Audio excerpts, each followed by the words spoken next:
On today's show, what adjustments can the Cavs make for game two and other game to get readies for today's Locked On Cavs? You are Locked On Cavs, your daily Cleveland Cavaliers podcast.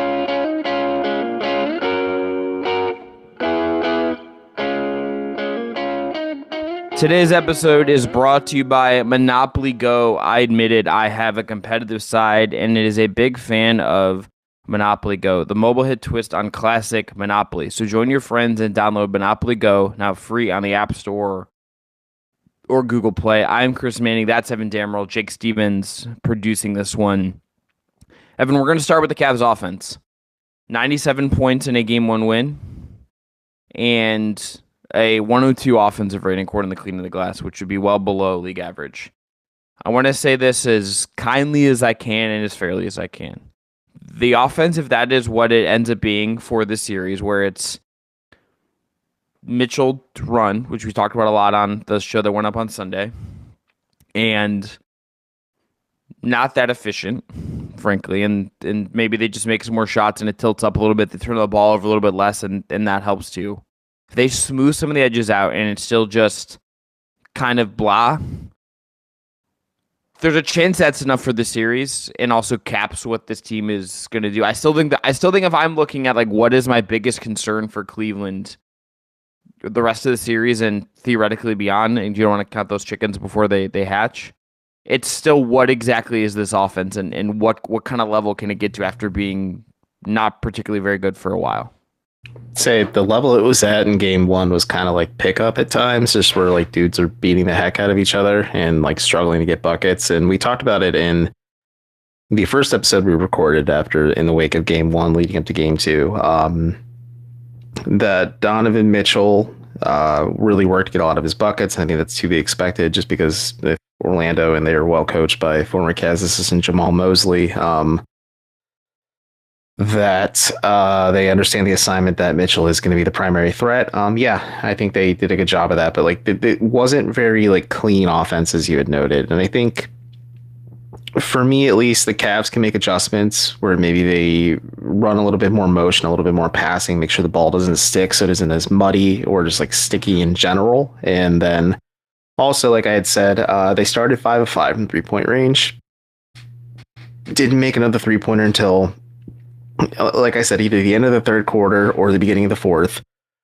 I'd assume that doesn't sustain heading into game two. I think maybe you see a little bit more normal-ish shooting numbers. Maybe it's not as like a perfect hot start and they kind of find a bit of a balance. But yeah, it's not just from Mitchell either. I think you need to see more from Garland. I think the bench in general had like no impact in this game. But maybe you see more scoring punch from Karis LeVert or George Niang or Max Strus in that same vein too on the perimeter. And you see a little bit more of a balance there where it's just not entirely like the Donovan Mitchell, Jarrett Allen, and Evan Mobley show in game two, and you see a little bit more balance there. But yeah, the semblance of the offense, like it's still just going to be very confusing to me. And now like I'm going to be a little bit more confused just because like I don't know how Darius Garland is going to be doing in game two, just because like JB Bickerstaff said his back tightened up post game in game one and it kind of flared up. But like, is it going to be something that is a lingering issue in game two? We'll see. The injury report's not out yet as of us recording this. He's not listed, so we don't know if like he's going to be listed or anything, but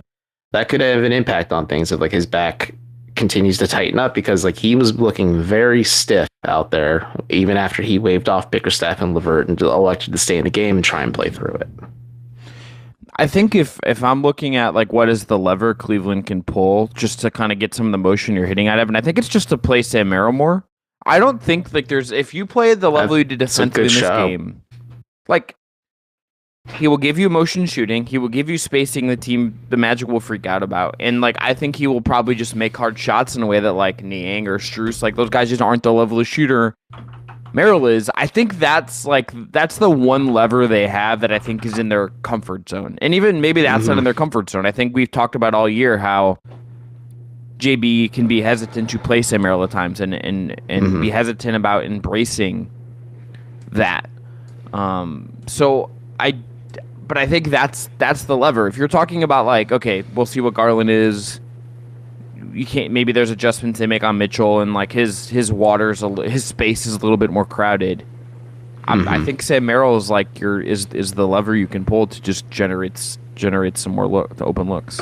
I think Strus could be used in that vein just because he is a motion shooter and he's comfortable playing off the ball. And I think the secondary, tertiary playmaking Strus gives you can be really helpful too, just in terms of like giving you just some extra ball movement, especially like if Garland isn't 100%, you need somebody else to be able to comfortably handle the rock other than Donovan Mitchell, just to kind of keep defenses honest and keep them moving. But I think you're 100% right with these Merrill shouts, because like Orlando should know it best. Like he in late January, I'm looking at it now, he went 8 of 13 from 3-point range, and a lot of that was just purely movement based shooting and just getting him wide open clean looks. I think that was just part of the Sam Merrill coming out party as well, where he was just absolutely bananas in that stretch when the Cavs were super banged up. But yeah, like you need to kind of pick and choose your minutes and rotations. Maybe, golly, who knows what's going to go on with Isaac Okoro after getting stepped on in the neck. Like there could be a little bit of wake after that. Like there could be opportunities, just because unfortunately there's injury where the Cavs can find Merrill more minutes, but he played 4 minutes, 15 seconds in game one.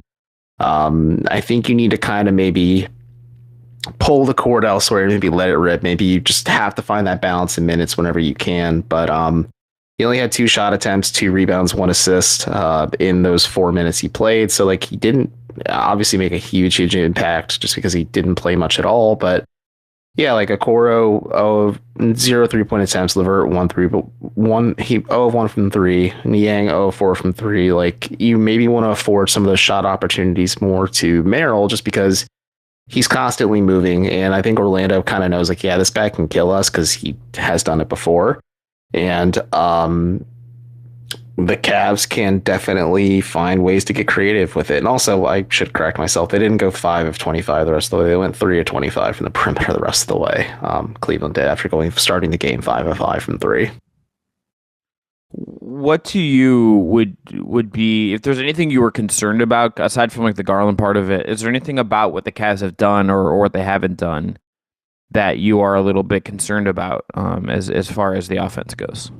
In terms of the offense, I think it's just the ball sticking at times. You really saw it in the third quarter, and I think that's kind of playing to Orlando's strength because they're not a good offensive team, and Orlando wants to make this game as gritty and ugly as possible. Just like make both teams work for their buckets, and also like play slower, just because the Magic do like to play as a slower team, whereas the Cavs like were playing fast in the first half, and they really slowed it down in the third quarter and then sped it back up towards the end. But again, a lot of that is predicated on just constant ball movement, maybe getting set into your offense a little bit faster, and maybe just kind of like there were moments where the Cavs like got out on the fast break. I think the Karis LeVert dunk that he had in the third quarter certainly helped quite a bit, but you don't really want to play to Orlando's strength, where they want to slow this down. They want to make this mucky. They want to make this ugly. They want to make it really isolation heavy for Cleveland more than anything. Like the Cavs had 21 assists on 36 makes.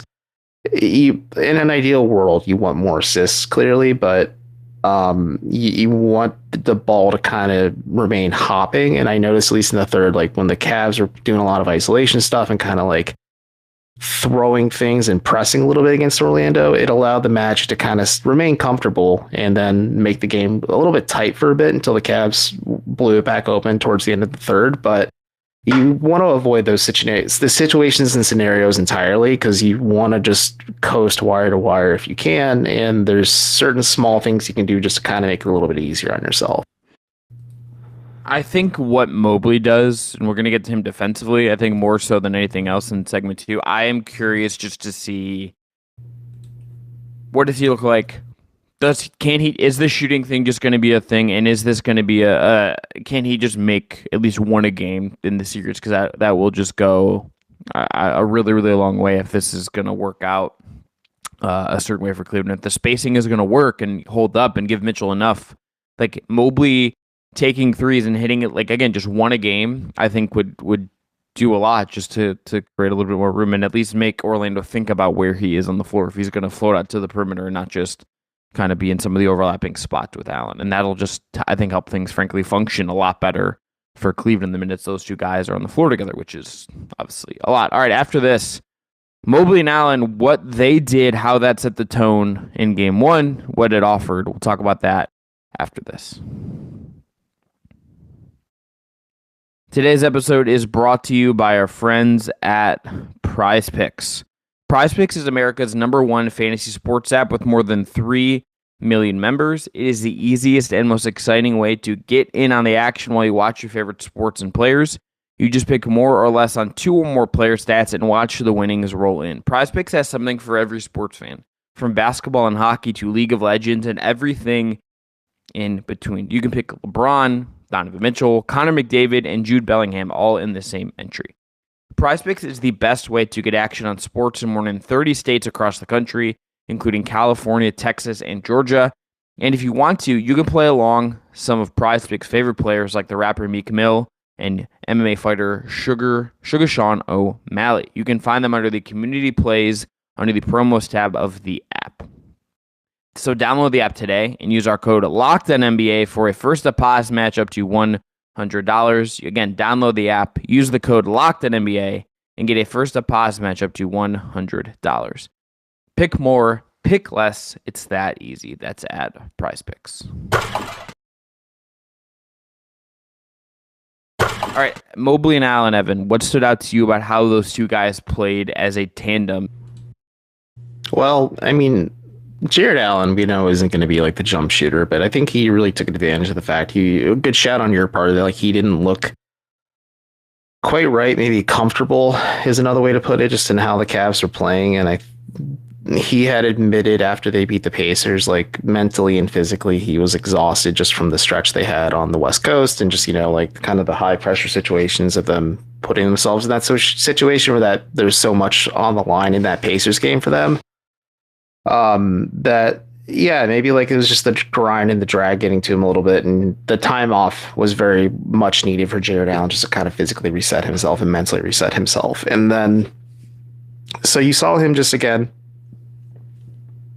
imposing his will physically, like crashing the glass constantly. Had a career high in terms of in playoff rebounds, and great game for him. You want him to have more of that and more of that production, but. And you had a great shot on this, like the Evan Mobley on the perimeter is something like Spencer German, friend of the program, put a bug in my ear on when I was on. Like, does that shot become a thing? And like it clearly was in game one. Like he was 2 of 4 from 3-point range. Those 2 makes early in the game are super encouraging. But if he continues to do that, even if he does, like you said, make 1 a game, but he's taking 2 to 3, maybe 4 shots on the perimeter, it's going to have to force Orlando to be mindful of where Evan Mobley is at on the perimeter at any time, because he could burn you. Like we saw him do it against the Sixers when he flared out in the final moments and he hit that game-winning shot where like he didn't hesitate, he ripped it, or he also could have created a passing lane in that scenario too, which is like the cool thing about Mobley spacing it out. And I think it's going to be a lot of it's predicated on Evan Mobley just continuing to show that he is comfortable taking shots from the perimeter and just kind of taking and making them. He did taper off a little bit in this game against Orlando. I think a lot of his energy was expended more on defense than offense, but he did certainly show a bit of a punch early on. And shoot, even with Evan Mobley, like not even just the shooting, if it's the passing, the playmaking, let's say Orlando kind of adjusts a little bit and they start blitzing Donovan Mitchell a lot more and maybe ignore Darius Garland a bit if Garland isn't 100%, and maybe like Max Strus isn't able to give you the ball handling, the playmaking you want. Like you want to be able to run the offense through Mobley as an offensive hub just because he can be that guy who is the connector piece that keeps the ball from sticking a little bit, especially if the Magic start becoming more perimeter focused on their defensive attack versus just like, trying to account for everybody on the floor at once, and they kind of zero in on Donovan Mitchell. Like Mobley is just fascinating to me. Like, I don't know, like they were both good in game one, but like, and they had like really good tent poles for success. I think Allen more than anything has kind of like a pretty clear game plan going forward, but like Mobley for me, like was really good. There's still room for improvement, but like it's encouraging room for improvement. Like there's small things he can adjust on to kind of just make it even more impactful for him. I think offensively this is like a test case of where he's at to an extreme degree because it is the playoffs. I think defensively is also just where we're going to see this the cleanest. Orlando coming into this game, 67% at the rim shooting for the season. Take a ton. That's like the one area in the floor that they're effective.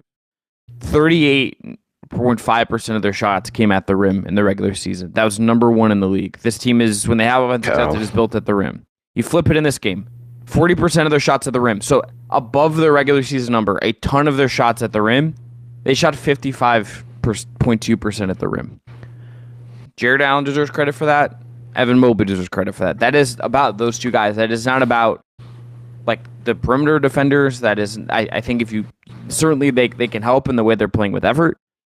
But to me, like the impact of those two guys is about that. Like it is about, okay, if you are with those two guys, and I haven't looked at the numbers about like how it was one guy on, one guy off. I haven't done that data yet, but just in their body of work together and separate over 48 minutes, holding Orlando to that percentage, that could win you the series on its own because that you're taking away the one thing Orlando has going for it on offense a lot of the time. Yeah, and I think that it's not just the fact that like Orlando's a bigger team.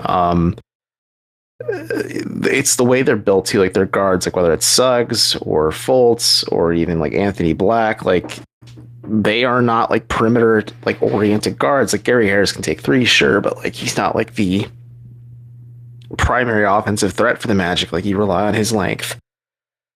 And the fact that opposing defenses have to, respect the fact that he is a perimeter threat out there. But like, yeah, the Magic like to get downhill. They like to put pressure at the rim. And yeah, Mobley and Allen understood the assignment. The Cavs, Allen shared post game that Bickerstaff like challenged them all week, saying like, you need to be better. You need to be better. You need to be better. Like even in practice, and they thought they were playing well, he told them like, you need to step it up. You need to be more intense. You need to be more locked in and focused. And yeah, if they continue that, like it just cuts off a lot of the proverbial head of the snake and forces the Magic into like really inefficient mid-range jumpers. Like I talked about how Banchero can really fall into that pitfall a lot too, or it results in turnovers where he tries to kick the ball out to the top and the Cavs are able to like kind of read the pass and get an easy steal. Like the Cavs understand how Orlando functions offensively, especially because the Magic are not a team that takes a lot of threes or makes a lot of threes. And you still have the threat of like Franz and Mo Wagner, Joe Ingles as well. Like the Franz Wagner for me is just going to be like a really interesting thing because he wasn't very good in game one. And I'm curious to see how the Magic kind of like adjusted just to get him more comfortable out there as the best or second best player on the floor for Orlando, depending on who else is out there with him. But the Cavs had a really good defensive game plan where like they shut off like the biggest strength the Magic had offensively and then made the Magic work for the other shot that they tried to get. Like, yeah, there's still moments like Jalen Suggs got a wide open look at the basket and like slammed the ball down. And I'm like, that was a little bit of a lackadaisical effort on Cleveland's part. But like those are small things you can adjust and clean up and just really kind of hone in on in game two, just to really like keep building that momentum on the defensive side of the ball.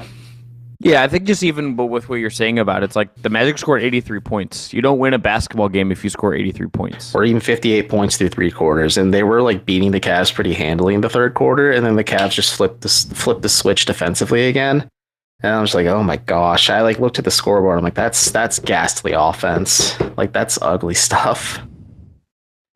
The Magic didn't turn the ball over like really at all. Like much lower turnover percentage in Cleveland. And they just could not score.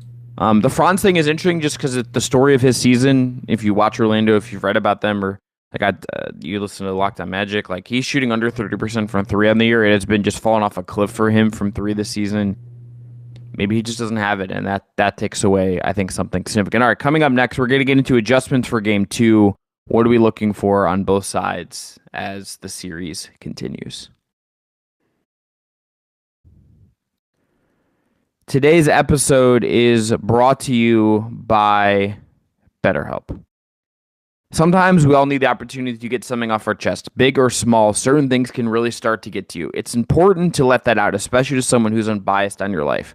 So today, I want to say how I really feel about something. You might have been thinking the same thing this week. For me, it's that the NBA games never start on time. If you're going to say a 7 p.m. tip, let's actually tip off at 7 p.m. Let's not tip off at 7:07, 7:10, quarter after. Tip at 7. People will be there. Let's just like start on time. We all have stuff going on. Maybe just start on time. Just a thought. Therapy, though, can be different for everyone. Most of us have bigger problems than our favorite sports team and their timeliness. And it's important to get things off your chest every once in a while. So if you're thinking of starting therapy, give BetterHelp a try. It is entirely online, designed to be flexible and suited to your schedule. Visit BetterHelp.com/LockedOnNBA to get 10% off your first month. That's BetterHelp, HELP.com/LockedOnNBA. Today's episode is also brought to you by Monopoly Go. We've all been there, either as a player or a fan. It's halftime and the scoreboard is not looking good. You're feeling low. Not sure you or your team can pull out a win. That's when you dig deep, lift up your head, and say to yourself, time to get back in the game, pull off some bank heists, and take as much of my friend's money as I possibly can. That's right. The smash hit mobile game Monopoly Go lets you compete with your friends to get the most riches and biggest empire. It's the Monopoly you love, but on your phone, anytime, with tons of new twists, including leaderboards to compare your progress to your buddies. There's so much to do. You play on countless dynamic Monopoly boards. You make your friends bankrupt by smashing their landmarks with a wrecking ball, charge other players rent for your iconic properties. You can even work with your friends to crack open community chests and in tournaments to get extra rewards and climb the leaderboard. So get back out there, put on your game face, and download Monopoly Go now free on the App Store or Google Play. Evan, what adjustments are you looking for game 2? Just continued ball movement, maybe finding healthier looks on the perimeter. I think a lot of that might have to lean on finding more minutes and opportunities for Sam Merrill just to keep Orlando's defenders constantly shuffling. Like if you can run a lineup with like defensively, it may not be the cleanest, but like Strus and Merrill together and just constantly like movement basketball where like the Magic are just scurrying around all over the place. Like you're going to find eventually like a clean look, especially with off ball screens. And you have one of the bigs kind of doing that. But like if the 4 shooter lineup makes sense, it made a lot of sense, honestly. But let's just say, hypothetically speaking, you ran a lineup of Mitchell, Merrill, Strus, Niang, and then one of Allen or Mobley. Like that could be a lineup that really just carves up Orlando defensively, just because instead of just attacking on the interior like the Cavs were, especially after their 3 balls just weren't falling despite so many attempts, you can kind of just balance it out and maybe not be as weirdly off kilter shooting wise like Cleveland was in game 1.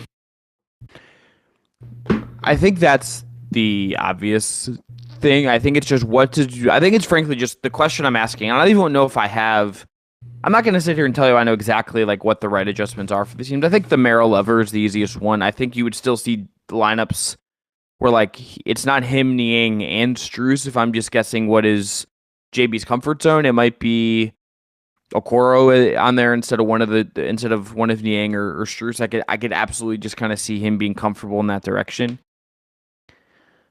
I think the question is, what do both teams do offensively? That is what I'm looking for game 2. I think Cleveland has a little more room to wiggle and create and do something different just because of Merrill. I don't know what the real Orlando adjustment is.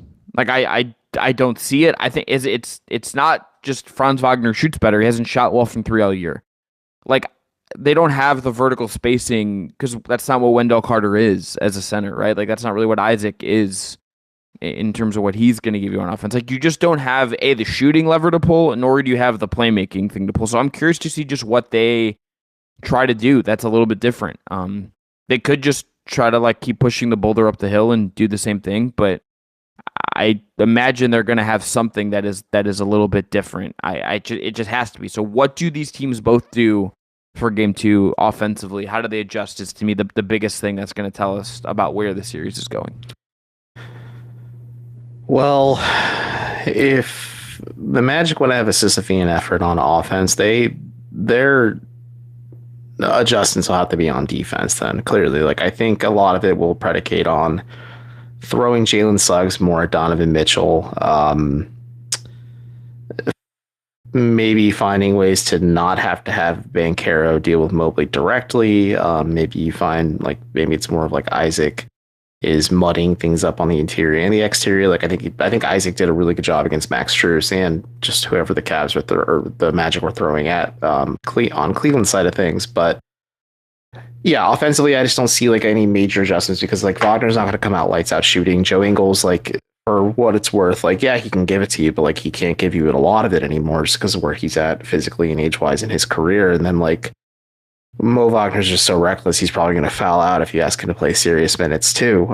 So like it's going to be defensive adjustments, and then I think in the inverse of it is like Cleveland is you obviously have to maybe assume that the Magic are going to kind of find more of a way to crank up the pressure on Mitchell just to give them more of a puncher's chance, because it's like that's Cleveland's biggest offensive threat no matter what on the floor. And if you're the Cavs, like, yeah, a lot of emotion based stuff. I think maybe talking about like Evan Mobley as a perimeter shooter too, if the Magic respect that, like that does change the dichotomy of things quite a bit. But if you're Cleveland, you want to maybe just, and you got a solid supporting effort in game one, Mallon and Mobley, just to kind of meet Mitchell at the summit and kind of help them get to the finish line.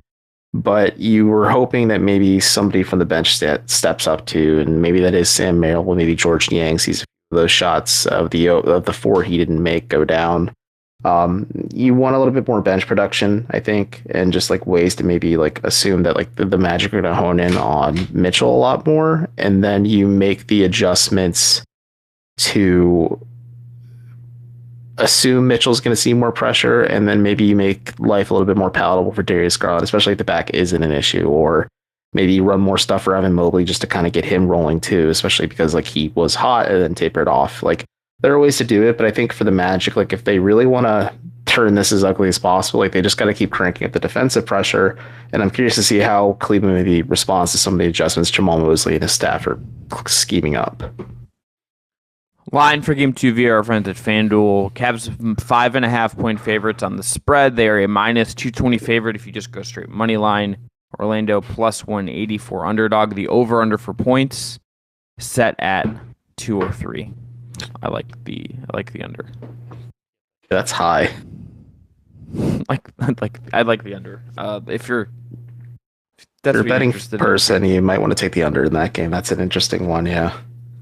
Yeah, under is just usually, I think, a safe bet. Not that anything's safe, but that's where my head would lead. They have a bunch of other stuff at FanDuel as well. That's going to be it for today's show. We'll be back after Cavs Magic, so stay tuned for recap of Game 2, and then we'll get you covered the whole week as the series shifts to Orlando, and we see where this is headed. I'm Chris, that's Evan. Thanks again to Jake, as always.